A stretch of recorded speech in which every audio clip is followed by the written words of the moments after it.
Halo, Assalamualaikum warahmatullahi wabarakatuh. Selamat pagi, selamat siang, dan selamat sore bagi teman-teman semua. Baik, setelah kemarin kita ngebahas tentang teori pembagian kerja secara internasional dan juga teori modernisasi, pada pertemuan kali ini kita akan ngebahas tentang teori struktural dan teori ketergantungan. Oke, jadi pantengin terus ya YouTube saya.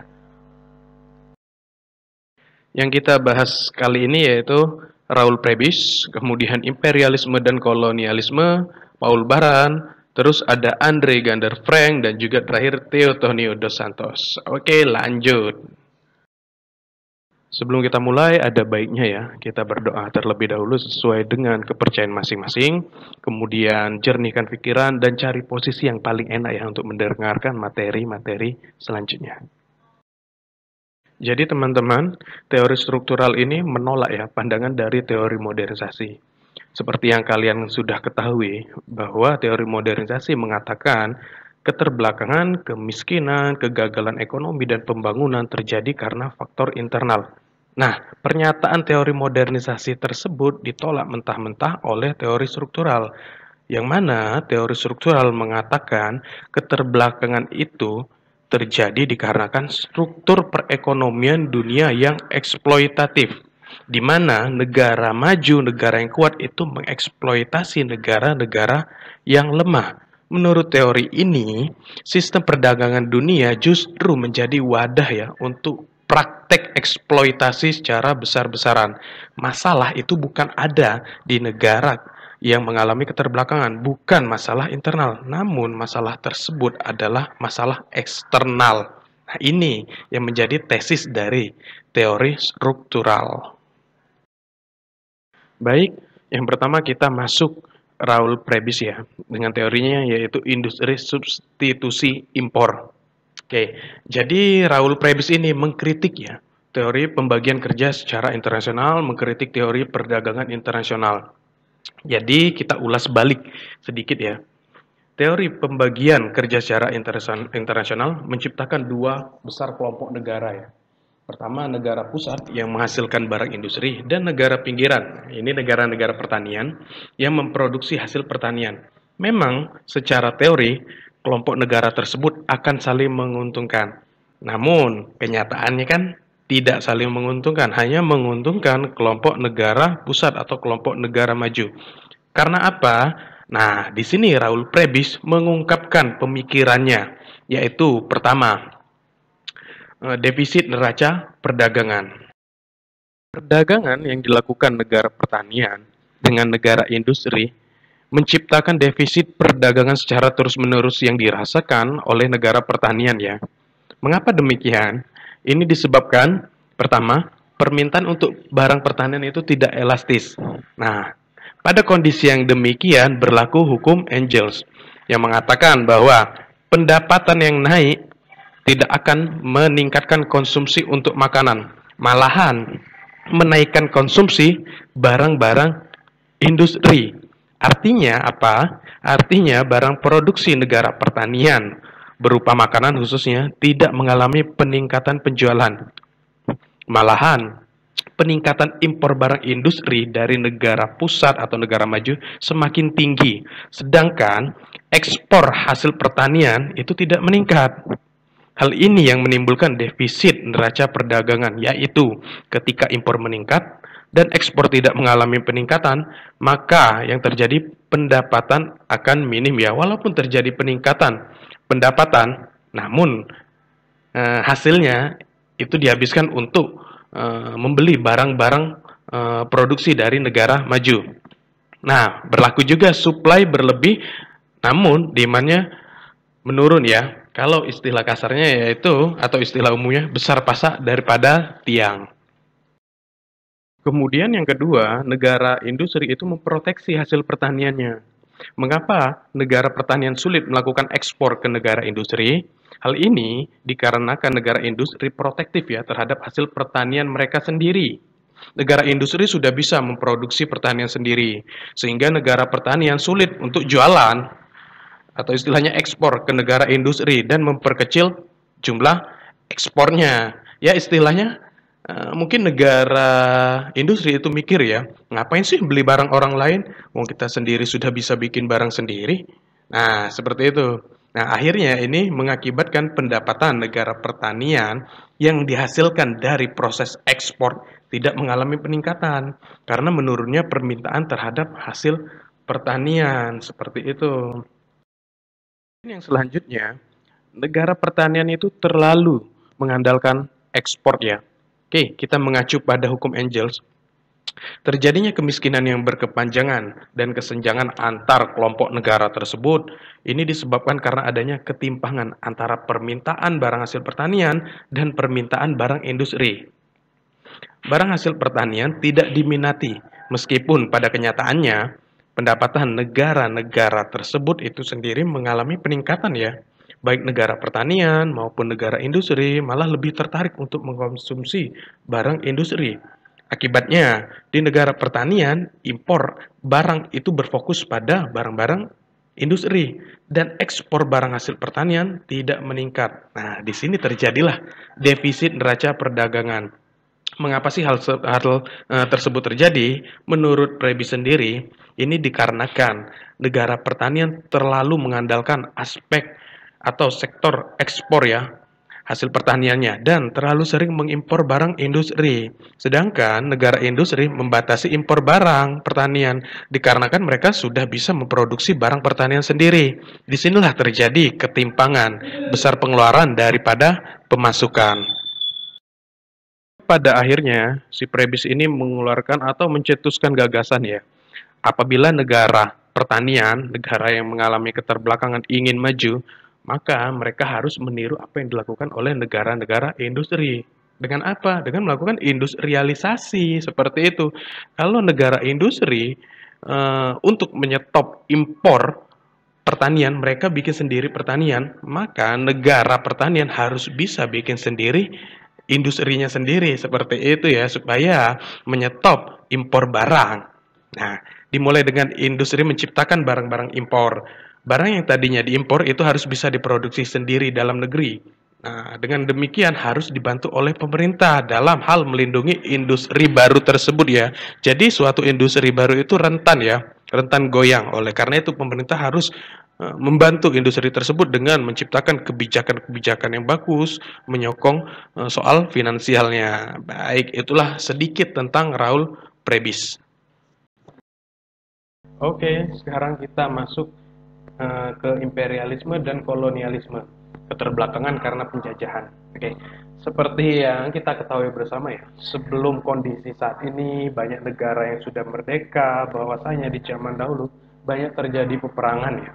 Itu menggambarkan imperialisme dan kolonialisme dari negara-negara yang maju, negara hebat ke negara-negara yang lemah, salah satunya Indonesia. Nah, siapa sih bangsa mana yang banyak melakukan penjajahan terhadap negara-negara yang lemah, yaitu bangsa Eropa. Dan ini menimbulkan pertanyaan, yaitu mengapa sih bangsa di Eropa melakukan ekspansi keluar dan menguasai bangsa lain. Hal tersebut kemudian memunculkan berbagai macam teori. Kalau secara garis besar bisa dikelompokkan ke dalam 3 kelompok teori. Teori pertama yaitu teori God, yang berisikan menekankan idealisme manusia dan keinginannya untuk menyebarkan ajaran Tuhan. Oke. Kemudian ada teori glory, menekankan pada kehausan akan kekuasaan dan kebesaran suatu bangsa, masyarakat atau negara. Dan terakhir ada teori gold. Imperialisme dan kolonialisme merupakan motivasi untuk mendapatkan keuntungan ekonomi. Itu yang dikatakan oleh teori gold. Baik, sekarang kita akan diskusikan satu persatu ya dari ketiga kelompok teori ini. Kita mulai dari teori God. Teori God ini pada dasarnya menyatakan bahwa motivasi utama dari orang-orang Eropa untuk mengarungi samudera dan berpetualang di negara-negara lain adalah untuk menyebarkan agama. Mereka ingin membaptis orang-orang yang masih dianggap barbar, yang masih belum memiliki agama, yang masih belum mengenal Tuhan. Nah, dengan demikian mereka akan mendapatkan pahala dari agama mereka ketika mereka menyebarkan agama mereka, karena dianggap menyelamatkan orang lain ya di dunia ini dari dosanya karena tidak mengenal Tuhan. Begitulah pemikiran yang ada di benak orang-orang Eropa ketika itu. Karena itulah dalam kapal-kapal yang mereka gunakan untuk mengarungi samudra ke benua Amerika, Afrika dan Asia, di samping membawa tentara yang katanya untuk melindungi diri bila diserang, mereka juga membawa para pendeta, fungsinya untuk menyebarkan agama mereka. Nah, kemudian misi ini berkembang menjadi dominasi politis dan ekonomis orang-orang Eropa terhadap negara-negara yang dikunjunginya, negara-negara yang dijajahnya. Dominasi politis dan ekonomi tersebut adalah efek sampingan dari pengembaraan untuk penyebaran agama ini. Nah, demikian teori God dikatakan seperti itu. Selanjutnya kita masuk ke teori glory. Teori glory ini menjelaskan bahwa dorongan utama dari imperialisme dan kolonialisme bukan kepentingan agama atau ekonomi, melainkan ini adalah kehausan akan kekuasaan dan kebesaran. Nah, salah satu pencetus teori ini yang sangat terkenal adalah Joseph A. Schumpeter. Tulisannya Joseph A.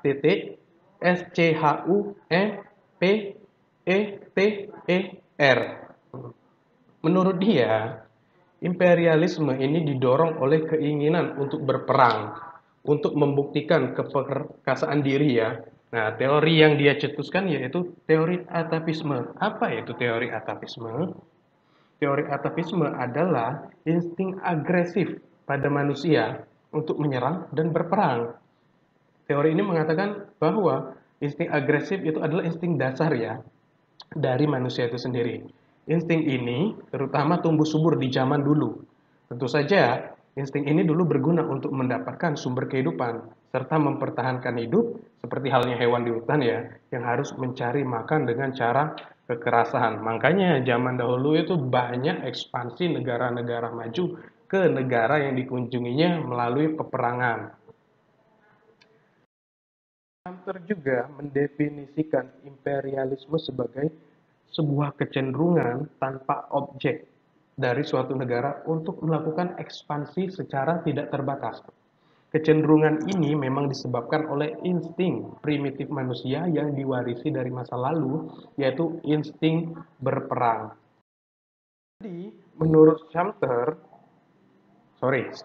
ya, Schumpeter. Jadi menurut Schumpeter, terjadinya imperialisme adalah memang pada dasarnya manusia itu ada insting untuk berperang. Mereka ingin mempertunjukkan keperkasaan dirinya. Nah, untuk menyalurkan hasrat tersebut, maka dibungkuslah untuk dengan dalih kepentingan ekonomi. Ya. Bagi Schumpeter, imperialisme dan kolonialisme bukan dimaksudkan untuk kepentingan ekonomi, tetapi kepentingan ekonomi lah yang dipakai sebagai alasan untuk menutupi dorongan yang sebenarnya, yaitu dorongan hasrat untuk berperang. Tentu saja apa yang dikatakan oleh Schumpeter ini menuai banyak kritikan ya. Salah satunya oleh Green, kemudian oleh tokoh-tokoh yang lain. Silakan kalian baca sendiri terkait dengan imperialisme dan kolonialisme yang dicetuskan oleh Schumpeter. Terakhir yaitu teori gold. Jadi teori gold ini mengatakan imperialisme dan kolonialisme melalui motivasi keuntungan ekonomi. Salah satu buku klasik tentang imperialisme yang termasuk dalam kategori ini ditulis oleh John A. Hobson dengan judul Imperialism A Study. Dimulai dengan buku ini, persoalan imperialisme kemudian menjadi bahan diskusi penting bagi kalangan-kalangan akademisi ya. Hobson ini dalam tulisannya tersebut intinya mengatakan bahwa imperialisme itu terjadi karena dorongan untuk mencari pasar dan investasi yang lebih menguntungkan. Imperialisme ini saling berkaitan, ada koneksi dengan kapitalisme.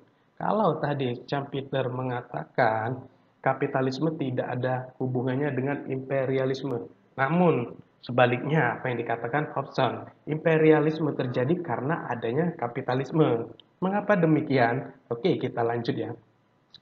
Pada suatu saat, perkembangan kapitalisme mencapai sebuah keadaan di mana produktivitas menjadi semakin meningkat, tapi pasar dalam negeri itu sangat terbatas. Karena itu, hasil-hasil produksi tersebut harus dicarikan pasar yang lebih luas, yaitu pasar di luar negeri.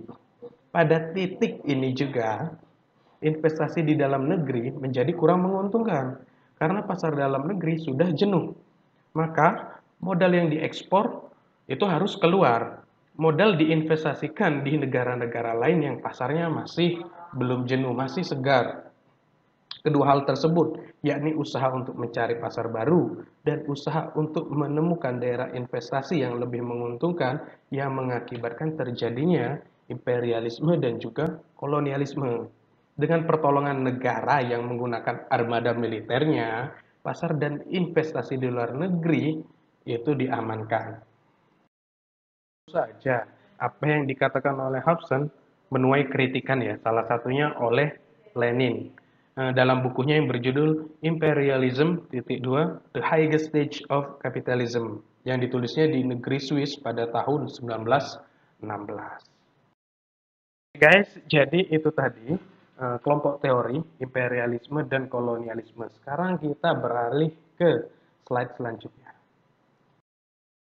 Oke guys, sekarang kita masuk ke Paul Baran dengan sentuhan yang mematikan dan penyakit kretinisme. Wah, itu adalah tesisnya. Oke, langsung saja ya. Jadi si Paul Baran ini adalah seorang pemikir Marxis ya, yang menolak pandangan Marx tentang pembangunan di negara-negara dunia ketiga. Kalau si Marx mengatakan bahwa sentuhan dari negara kapitalis yang maju kepada negara pra-kapitalis, yaitu negara-negara terbelakang ya, negara pertanian, itu sentuhannya akan membangunkan negara pra-kapitalis tersebut dan lambat laun akan menjadi negara kapitalis seperti negara-negara maju. Nah, itu pendapat Marx. Namun, pendapat tersebut bertolak belakang dengan pendapat si Baran.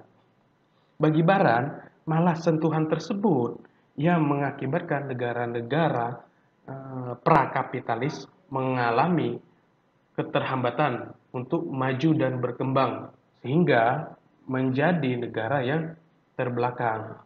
Nah, pandangan atau teori Baran tersebut dituangkannya dalam bukunya yang sangat terkenal, yaitu berjudul The Political Economy of Growth, sebuah studi tentang dampak kolonialisme di India yang diterbitkannya pada tahun 1957. Baran menyatakan bahwa perkembangan kapitalisme di negara-negara pinggiran, nah jadi si Prebis ini melontarkan istilah ya, negara pusat untuk negara maju, sedangkan negara pinggiran untuk negara yang mengalami keterbelakangan. Nah, si Baran meminjam istilah tersebut ya. Oke, saya ulang lagi. Baran menyatakan bahwa perkembangan kapitalis di negara-negara pinggiran berbeda dengan perkembangan kapitalis di negara-negara pusat. Di negara-negara pinggiran, sistem kapitalisme seperti terkena penyakit kretinisme. Apa itu penyakit kretinisme? Yaitu orang yang dihinggapi penyakit tersebut tetap kerdil dan tidak bisa tumbuh besar. Nah, negara pinggiran dianggap Baran mengalami penyakit tersebut. Eh, jadi memang negara-negara pinggiran sudah disentuh ya oleh negara-negara maju. Nah, dalam bentuk apa? Dalam bentuk kekuatan ekonomi asing berupa modal dari dunia barat ke negara dunia-dunia pinggiran, negara dunia ketiga. Membuat surplus yang terjadi di sana di negara dunia ketiga diambil oleh kaum pendatang melalui berbagai macam cara. Maka yang terjadi di negara-negara pinggiran bukanlah akumulasi modal, melainkan penyusutan modal. Nah, seperti itu. Jadi sebetulnya yang diharapkan adalah ketika kekuatan asing dengan membawa modalnya, kekuatan ekonominya masuk ke negara pinggiran, yang diharapkan terjadi akumulasi modal yang terkumpul di negara pinggiran. Namun kenyataannya tidak. Kenyataannya akumulasi modal tersebut malah kembali ke negara maju. Makanya terjadi penyusutan modal. Kemudian si Baran menjelaskan lagi, bagaimana sih proses penyusutan modal di negara-negara dunia ketiga tersebut? Baran menjelaskan dengan melihat sifat kelas dari pemerintah yang berkuasa di negara-negara dunia ketiga. Di negara dunia ketiga terdapat berbagai macam kelas ya. Pertama, ada kelas tuan tanah yang kaya di pedesaan. Tuan tanah ini juga merupakan produsen dari hasil-hasil pertanian yang kemudian diekspor. Itu kelas pertama. Kemudian kelas kedua yaitu ada kelas pedagang. Ya, tentunya kelas pedagang adalah menjual hasil bumi ya, yang juga berhubungan dengan pemodal asing. Ketiga, adanya kaum industrialis yang memproduksi komoditi-komoditi industri. Nah, kelas kaum industrialis ini adalah kaum-kaum lokal ya, industri lokal di negara dunia ketiga. Yang keempat, orang asing dengan modalnya yang kuat merupakan komponen yang baru dalam dunia perekonomian ketiga. Orang asing ini datang untuk mencari bahan mentah yang murah di dunia ketiga, yang nantinya untuk dibawa pulang, kemudian mencari buruh untuk bekerja di pabrik mereka, dan tentunya menjual barang-barang industri mereka. Jadi barang-barang industri yang mereka produksi dari negara mereka, itu dijual di negara dunia ketiga. Ekspansi mencari pasar baru seperti dalam teori imperialisme ya. Masuknya modal asing ini menimbulkan goncangan-goncangan baru terhadap kemapanan yang sudah ada, khususnya kemapanan industrialis lokal ya. Oke, tentunya goncangan-goncangan tersebut harus diperhatikan oleh pemerintah dunia ketiga. Nah, di sini pemerintah dunia ketiga memainkan peran yang sangat penting ya, bagaimana membentuk kebijakan, peraturan, yang mana peraturan dan kebijakan tersebut ternyata mendukung para pemodal asing. Jadi pemerintah di negara dunia ketiga ini biasanya dekat atau dipengaruhi oleh kelas tuan tanah. Ingat kelas tuan tanah ini adalah yang mempunyai mempunyai tanah dan menguasai hasil-hasil tanah pertanian. Jadi istilahnya kelas tuan tanah ini adalah orang-orang yang kaya ya. Biasa kalau orang kaya itu mainnya dengan pemerintah. Nah, ini pemerintah dipengaruhi oleh kelas tuan tanah. Bahkan sebenarnya raja dan bangsawan adalah bekas atau masih menjadi tuan tanah. Nah, kalian nontonlah film-film film-film kayak kerajaan-kerajaan seperti itu. Di sana ada bangsawan, ada raja yang menguasai banyak bidang tanah. Kemudian ada rakyat jelata di film tersebut. Nah, di sini sesuai dengan apa yang dikatakan oleh Baran ya, para petani yang merupakan rakyat jelata dikontrol secara ketat oleh pemerintah yang ada. Lah jelas uang nggak ada kekuatan, rakyat jelata nggak ada kekuatan untuk memberikan pengaruh kepada pemerintah. Bukannya memberikan pengaruh, tapi dipengaruhi dan dikontrol oleh pemerintah. Pemerintah pada saat itu dikontrol dan dipengaruhi oleh kelas tuan tanah. Oke, kalian sudah bisa melihat benang merahnya ya. Ini kan berarti masuk ya para pemodal asing. Nah, ini memberikan angin segar bagi tuan tanah, kelas tuan tanah dan kelas pedagang ya. Karena para pemodal asing itu bisa bekerja sama dengan baik untuk bersama dengan para kelas tuan tanah dan pemodal asing bisa bekerja sama dengan baik, sorry. Dan juga para pedagang senang karena apa? Karena para pedagang bisa memberikan menjual barang dagangannya yaitu untuk diekspor dan juga malah mendapatkan fee untuk mendagangkan barang-barang yang dibawa oleh pemodal asing tersebut.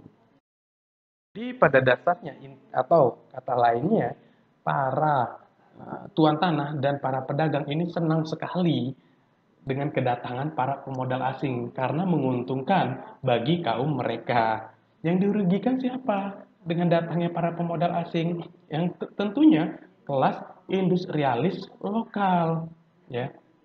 Yang dirugikan adalah industrialis di negara dunia ketiga. Masuknya barang-barang industri yang dibawa oleh pemodal asing dan didagangkan di negara ketiga tentunya akan mempersempit pasar dalam negeri bagi produksi industri nasional. Nah, di sini kan terjadi persaingan ya, terjadi persaingan. Bahwasanya ketika si A, taruhlah si A, industrialis lokal, pasarnya di negara satu. Kemudian masuklah si B, pemodal asing, berjualan juga di negara satu. Artinya terjadi persaingan. Bahkan yang paling diminati adalah barang-barang dari negara-negara maju, bukan dari negara sendiri. Nah, ini masih bisa kita lihat ya. di masyarakat kita juga tentunya bahwa masih ada paradigma atau pemikiran kalau barang impor itu lebih baik dibandingkan barang lokal. Itu tidak. Belum tentu juga tidak. Maksudnya tidak semua barang impor itu baik. Barang lokal juga berkualitas, ya. Nah, pemikiran yang seperti itu malah menghancurkan perekonomian negara tentunya. Oke, kembali lagi ke konteksnya. Jadi yang dirugikan adalah industriawan atau industrialis lokal di negara dunia ketiga. Nah, jadi industrialis lokal ini memintalah ya perlindungan proteksi dari pemerintah. Namun sayangnya pemerintah ini kawanan dengan para tuan tanah, sedangkan tuan tanah senang dengan para pemodal asing. Ya, bagaimana itu? Tentunya apa yang diinginkan oleh industrialis lokal tidak dikabulkanlah, selalu ditolak pemerintah dengan berbagai macam alasan.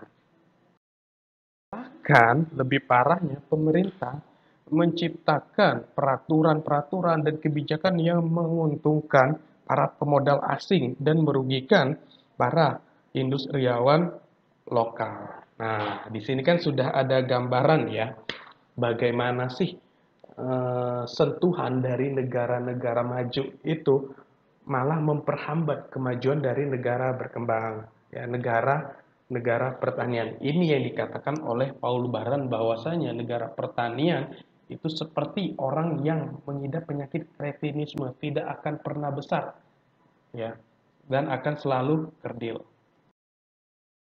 Baik, sekarang kita masuk ke teori ketergantungan. Jadi teori ketergantungan ini berasal dari dua induk ya. Yang pertama yaitu teori imperialisme dan kolonialisme, dan kedua berasal dari pemikiran Paul Baran dan juga Raoul Prebisch. Teori ini merupakan lanjutan dari teori struktural dan juga membantah teori modernisasi. Oke, masih ingat ya teori modernisasi mengatakan bahwa sentuhan oleh negara maju akan mengembangkan atau menciptakan kemajuan di negara berkembang. Tapi nyatanya tidak. Nah, tesis tersebut yang dibantah dalam teori ketergantungan ini. Jadi menurut teori ketergantungan, tercipta relasi antara negara maju dan negara pusat yang saling ketergantungan ya. Hubungan pusat dan pinggiran. Pusat untuk negara maju, pinggiran untuk negara berkembang. Nah, ketergantungan ini adalah ketergantungan yang tidak setara. Jadi, teori ketergantungan mencetuskan tesis. Negara pinggiran punya dinamika sendiri yang akan berkembang tanpa sentuhan negara maju. Sentuhan negara maju justru menghambat pertumbuhan negara pinggiran. Makanya disimpulkan bahwa janganlah sentuh-sentuh negara pinggiran. Karena apa? Karena sentuhan kalian itu negara maju, itu akan menyebabkan keterbelakangan dan kemunduran bagi negara pinggiran. Dasarnya sentuhan negara maju memang sih melahirkan kapitalisme ya di negara pinggiran. Memang kapitalisme tumbuh di sana, tetapi kapitalisme yang di negara pinggiran itu tidak sama dengan kapitalisme yang ada di negara maju atau negara pusat. Kapitalisme di negara pinggiran adalah kapitalisme pinggiran atau kapitalisme yang tergantung pada perkembangan kapitalisme pusat. Ya, karena apa? Karena istilahnya kapitalisme yang ada di negara pinggiran adalah perpanjangan tangan dari negara-negara kapitalisme yang maju. Jadi ini keterbelakangan tersebut disebabkan oleh sebuah faktor yaitu faktor eksternal. Nah, kemudian muncullah pemikir yaitu Teotonio dos Santos memberikan definisi ketergantungan seperti ini. Ketergantungan menurut Santos yaitu keadaan di mana kehidupan ekonomi negara-negara tertentu dipengaruhi oleh perkembangan dan ekspansi dari kehidupan ekonomi-ekonomi negara lain, di mana negara-negara tertentu ini hanya berperan sebagai penerima akibat saja. Kemudian, oleh para ahli yang menganut paham liberal yang mengatakan hubungan antara negara pusat dan negara pinggiran dikatakan sebagai hubungan saling ketergantungan, di mana kedua belah pihak ada dalam posisi saling membutuhkan. Negara-negara pusat membutuhkan bahan mentah untuk industrinya, sedangkan negara-negara pinggiran membutuhkan barang-barang industri untuk pembangunannya. Tapi yang dilupakan oleh para penganut paham liberal tersebut, derajat ketergantungan antara negara pusat dan negara pinggiran itu berbeda, tidak sama. Negara pinggiran jelas lebih tergantung kepada negara-negara pusat daripada negara pusat yang lebih tergantung kepada negara pinggiran. Hubungan antara negara pusat dan negara pinggiran, hubungan saling ketergantungan tersebut bisa disejajarkan atau disamakan, dianalogikan ya, dengan hubungan antara majikan dan buruh. Keduanya memang saling membutuhkan, tetapi apakah derajat ketergantungannya tersebut sama? Tentu saja tidak. Jadi pemikiran tersebut yang dilontarkan oleh Dos Santos ya, bahwa derajat ketergantungan antara negara pusat dan pinggiran itu berbeda ketika perekonomian di negara maju itu mengalami hambatan, pastinya perekonomian di negara pinggiran itu mengalami hambatan. Namun ketika perekonomian di negara maju itu berkembang, belum tentu perekonomian negara pinggiran itu turut berkembang. Nah, begitulah pemikiran singkat Dos Santos. Oke, untuk selanjutnya akan kita diskusikan ya di materi-materi atau di slide selanjutnya. Sekarang kita akan mengarah pada Andre Gander Frank yang merupakan salah satu tokoh pemikir teori ketergantungan klasik. Oke, saatnya kita masuk atau mendiskusikan Andre Gander Frank. Jadi Andre Gander Frank, Frank aja deh. Frank ini pernah bekerja ya di tempat yang sama dengan Raul Prebisch, yaitu pada Economic Commission for Latin America. Tentunya pemikiran Frank ini dipengaruhi oleh Prebisch itu sendiri tentang hubungan yang tidak sehat antara negara pusat dan negara pinggiran. Buku si Frank ini yang sangat berpengaruh, judulnya yaitu Capitalism and Underdevelopment in Latin America, terbit pertama kali pada tahun 1967. Pada buku tersebut, dia menyatakan, ini pendapatnya atau pernyataannya si Frank, saya percaya bersama Paul Baran bahwa kapitalisme, baik yang global maupun yang nasional, adalah faktor yang telah menghasilkan keterbelakangan di masa lalu dan yang terus mengembangkan keterbelakangan di masa sekarang. Wah, pernyataan yang ngeri ya, itu bisa kalian baca dalam bukunya, silahkan kalian cari. Oke, lanjut. Dengan demikian, keterbelakangan bukan suatu kondisi yang alamiah yang dialami oleh suatu masyarakat, itu kata Frank. Bukan juga karena masyarakat itu sendiri kekurangan modal. Namun keterbelakangan merupakan sebuah proses ekonomi, politik, dan sosial yang terjadi sebagai akibat globalisasi dari sistem kapitalisme dunia. Nah, di sini si Frank mencetuskan istilah juga ya untuk negara pusat yaitu negara metropolis, sedangkan negara pinggiran adalah negara satelit. Beberapa teorinya, jadi si Frank ini lebih berbicara tentang aspek politik ya dari hubungan antara negara metropolis dan juga negara satelit ya. Hubungan politis dan ekonomi antara modal asing dengan kelas-kelas yang berkuasa di negara-negara satelit. Negara metropolis bekerja sama dengan pejabat pemerintah di negara-negara satelit dan kaum borjuis yang dominan di sana. Kalau dalam Prebisch, kalau dalam Baran itu ada kelas tuan tanah dan kaum pedagang. Nah, kalau dalam si Frank ini itu disebut sebagai kaum borjuis. Ternyata kaum borjuis ini memang memiliki fungsi. Dikatakan Frank fungsinya yaitu, ini kaum borjuis lokal ya, fungsinya yaitu sebagai mitra junior yang dipakai sebagai payung politik serta memberi kemudahan bagi beroperasinya kepentingan modal asing tersebut melalui kebijakan pemerintah yang dikeluarkan. Kebijakan pemerintah yang didukung oleh borjuis lokal ini adalah kebijakan yang menghasilkan keterbelakangan karena kemakmuran bagi rakyat jelata di nomor dua kan.